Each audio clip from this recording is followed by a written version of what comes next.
এই কয়দিনে 500-র বেশি ফোন এসেছে, বারবার বলছে আমরা বিজেপিকে ভোট দিয়েছি, আমাদের নামটা কাটা গেল। আপনারা ভোট দিয়েছেন ধর্ম রক্ষার জন্য, টাকা পাবার জন্য ভোট দিয়েছেন, তাই আপনাকে টাকা দিল, কিন্তু আপনার ধর্মীয় অধিকার কেড়ে নিল। হিন্দু ধর্ম গান্ধা ধর্ম বলল, এই মুখ্যমন্ত্রী মহাকুম্ভকে মৃত কুম্ভ বলল, বাবা গুরুচাঁদ ঠাকুরকে গরুচাঁদ, বাবা হরিচাঁদের নামকে বিকৃত করলো। বলে একটা সম্প্রদায় আছে, তারা যদি ক্ষেপে ওঠে সামলাতে পারবেন তো?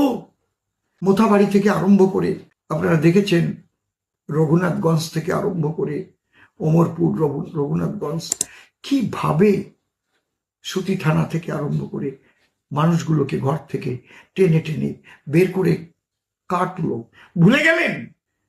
এরকম বলবেন না, আর এত অধৈর্য হবেন না, নিজের ধর্মের দিকে একটু তাকিয়ে কথা বলবেন, এইটুকুই আপনাদের কাছে প্রার্থনা।